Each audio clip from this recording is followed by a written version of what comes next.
At a mortuary, Rebecca is an intern working on an embalming for her final supervised procedure. She handles every little detail with remarkable meticulousness, making sure everything is flawless. By the time she's finished, the body looks almost as good as new. Impressed by her precision, her mentor, Raymond, praises her work. But as he does, he notices the thin scars on her wrist, something Rebecca quickly hides beneath her glove. Rebecca then makes a cut in the body and starts extracting all the blood. Raymond notices the dead person's toes twitching, but he doesn't mention it. She fills the body with embalming fluid to finish the process, and Raymond confirms she's passed. Afterward, Rebecca puts the body away. On her way back, the lights flicker, and she freezes in confusion, only to keep moving as if nothing happened. After cleaning her prep room, she has to go to the basement for supplies.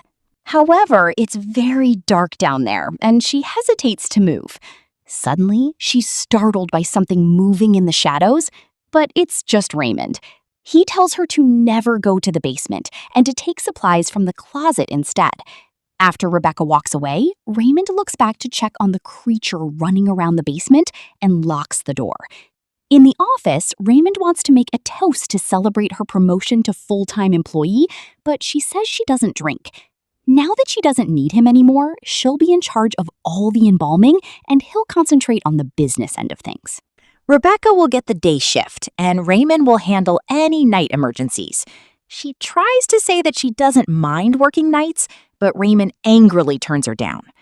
At that moment, Rebecca gets a headache, so Raymond tells her to rest during the weekend. After Rebecca leaves, Raymond returns to the basement and mentions that it's happening again. At home, Rebecca drops the keys on the table before going to the bedroom to change. When she comes out, she's shocked to notice that the keys are missing, but she doesn't see the strange symbol on her notebook. Thankfully, she finds the keys on another table, so she can leave for her weekly support meeting. She tells the crowd that today is her 1 year of sobriety and shares how hard it's been to deal with all the shame and pain related to addiction. She thanks everyone for their support, and her sponsor, Kelly, tells her to be proud. On her way back to her seat, Rebecca sees a creepy man in the back whispering her name. After the meeting, Rebecca sits in her car while dealing with her dark urges. She drives to a dark corner and almost talks to a dealer to buy something, but she gathers her strength and takes off before she gives in. As she drives away, Raymond calls her to ask her to come to the mortuary. He apologizes for the change of plans, but he got a sudden transfer from the city morgue with several bodies. Minutes later, Rebecca arrives at the mortuary and reads the notes to learn that the bodies must be both embalmed and cremated. It doesn't make sense, but she must follow orders. After putting on some upbeat music, she starts working on the first body, talking to it while noticing the fresh wounds. Once the embalming is ready, Rebecca turns off the music and takes care of the paperwork. She doesn't see the body moving its head and opening its eyes, or the symbol that has appeared on the file. Once the data is in the system, she puts the body in the incinerator. When Rebecca looks out the window, she's shocked to find the door of her car open. She rushes outside to close it, which leaves the lights on. Afterward, she goes to the closet to look for supplies, only to start feeling dizzy. She rubs her head as she hears voices whispering around her. When she finally snaps out of it, she finds herself sitting at the table with no memory of how she got there. At that moment, the phone rings, so she rushes to pick it up without noticing the symbol that has appeared on another file. The caller is Raymond, who wants to know how Rebecca is doing. She tells him that the storm is causing trouble with the lights, but everything else is fine. After hanging up, Raymond goes back to painting on his body. Meanwhile, Rebecca starts moving the second body, but stops when the power goes out. She doesn't see the body moving its head and hand on the stretcher. Since her phone is almost out of battery, she goes to the office to look for candles. In a drawer, she finds a small box with a candle drawn on its lid, but inside there are only paper strips. After lighting a strip up, she returns to the body and notices that a hand moved, so she puts it back in place. She doesn't see the symbol glowing on the wall behind her or the body moving under the sheet. It smiles and reveals it has white eyes. Once that body is in the incinerator, Rebecca brings out a third one, which has severe cuts and bruises. When Rebecca hears a noise, she leaves to check the office. The body opens its eyes and moves its head while the symbol appears on another paper. In the office, Rebecca sees a strange figure moving and assumes it's Raymond. However, the figure disappears when she blinks, so she assumes it was her imagination. When Rebecca returns to the prep room, she's shocked to find the body gone. Then the phone rings again and she picks it up, only to hear a voice saying, "You did this to me. It's all your fault." A terrified Rebecca hangs up, yet the phone keeps ringing, so she walks away from it. As she touches her face, she freaks out when she finds blood on her hand and immediately takes off her coat to cover the injury. But when she looks again, her hand is clean. Since the phone keeps ringing, Rebecca picks it up once more.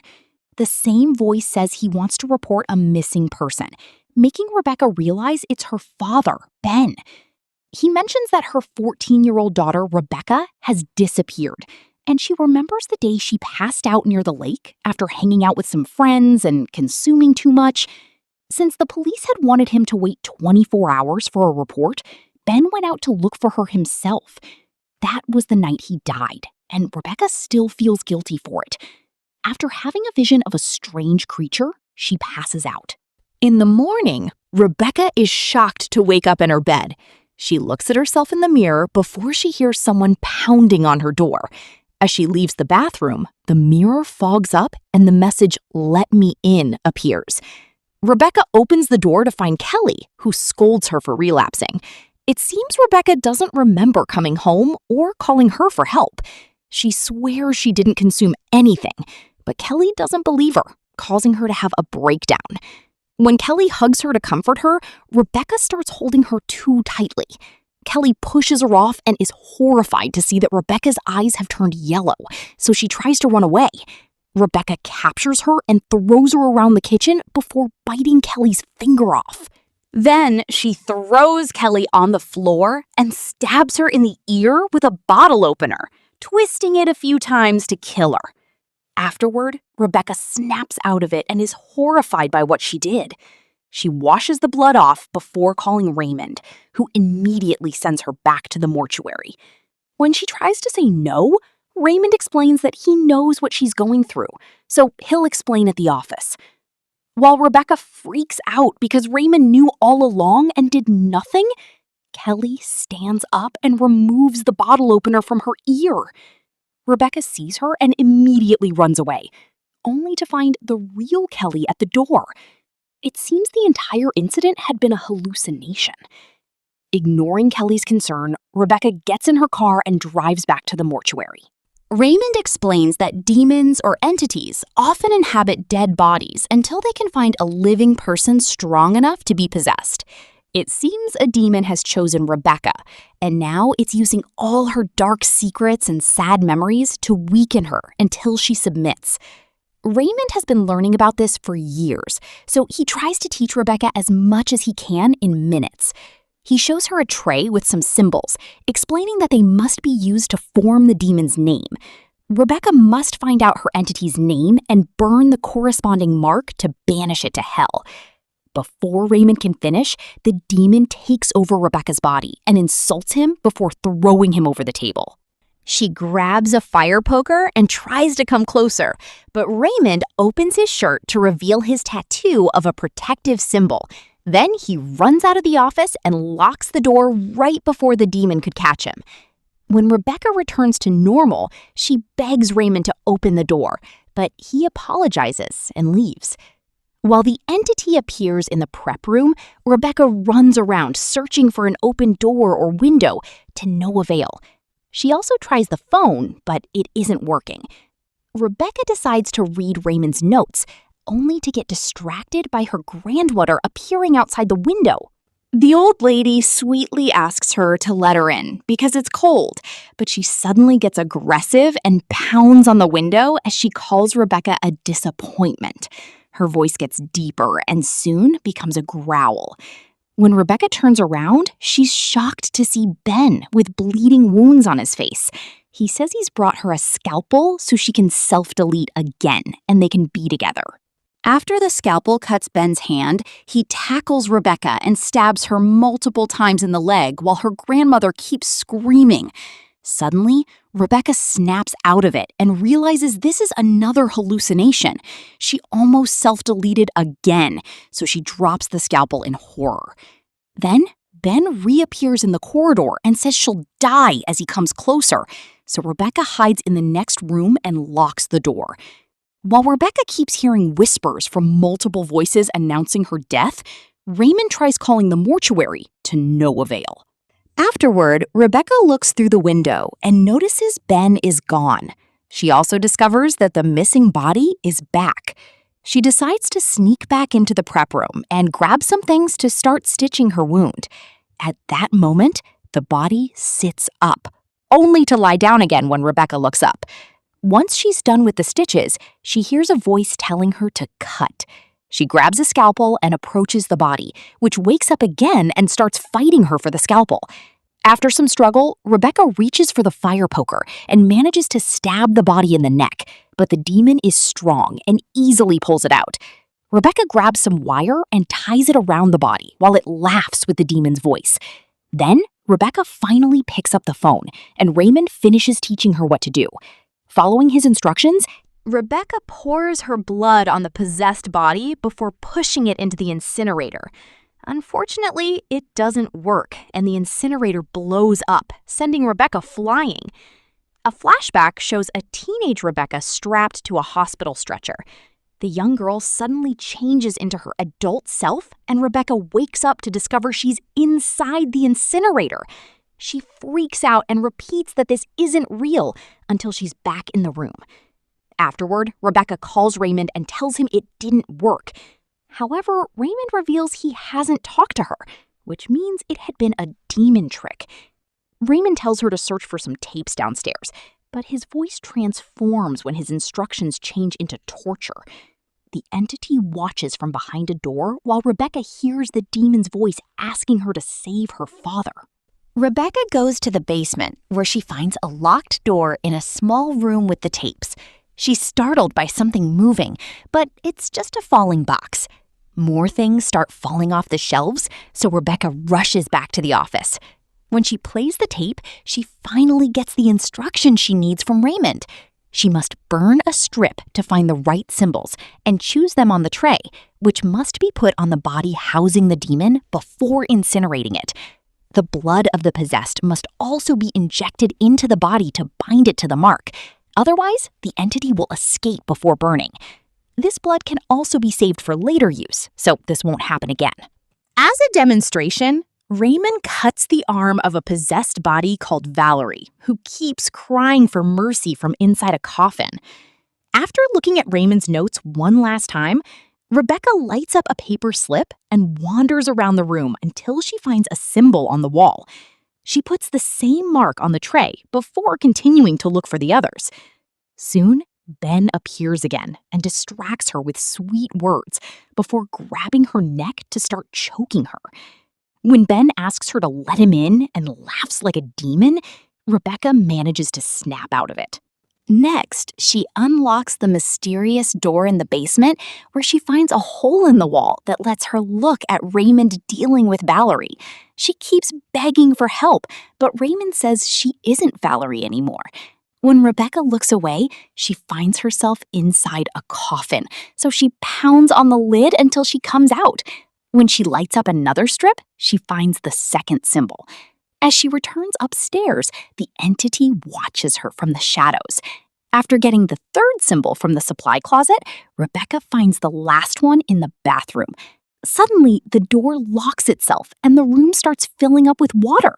A desperate Rebecca tries to climb onto the toilet, but she slips and smacks her head on the sink, so she passes out.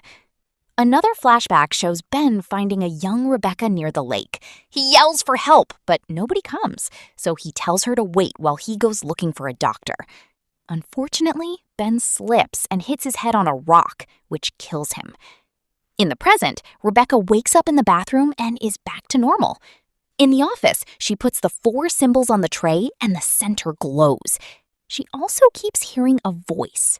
So she follows it until she finds Valerie inside a coffin in the basement. Rebecca almost helps her, but then she remembers her mission and grabs a bottle of Valerie's blood before leaving. Next, Rebecca checks all the bodies in the mortuary until she finds one with the symbols on its chest. She takes it to the prep room and it immediately starts moving. But it calms down when Rebecca puts the tray on its chest. Then she stabs it with the embalming stick to inject it with Valerie's blood, ignoring it when it asks if this is the correct body. Soon, the demon's name appears on its forehead, confirming she chose right. Rebecca pushes the body into the incinerator where it squirms and screams as it's burned down for good. Afterward, Rebecca returns to the basement, but the entity is still there. Ben appears behind her and says it'll never be over before pushing her down the stairs. Rebecca passes out as she lands, and the entity approaches her while another flashback begins. It's revealed that Ben saw the demon in the forest, and he was so startled that he fell. When the young Rebecca woke up, her father was already dead. In the present, Rebecca wakes up and apologizes to her father, since her addiction caused his death. Ben asks her to stop blaming herself because he doesn't want her to forever remember him with pain. As Rebecca finally agrees to let go, she wakes up for real. It's a beautiful day outside, and there's no blood on her clothes, but she can still hear Valerie. Rebecca returns to the basement and opens the coffin to free Valerie, who has some terrible wounds on her back. Suddenly, Valerie calls her stupid with the demon's voice and throws her on the floor. When Valerie is about to kill her, Raymond arrives and recites a prayer as he shows her his tattoo. Valerie is pushed back into the coffin, and Raymond locks her up again. Later in the office, Raymond apologizes to Rebecca for letting her confront the demon alone. He explains that it isn't Valerie anymore, so he keeps her locked up in the basement to regularly get her blood, since it's the only thing that can prevent future possessions. In fact, he lost other employees before he managed to perfect his method. Rebecca thinks it's cruel and tries to quit, so Raymond points out that it saves lives. He also reveals she'll never truly be free from this experience. But if she stays, he can teach her to be stronger. Refusing to accept such a life, Rebecca leaves the mortuary.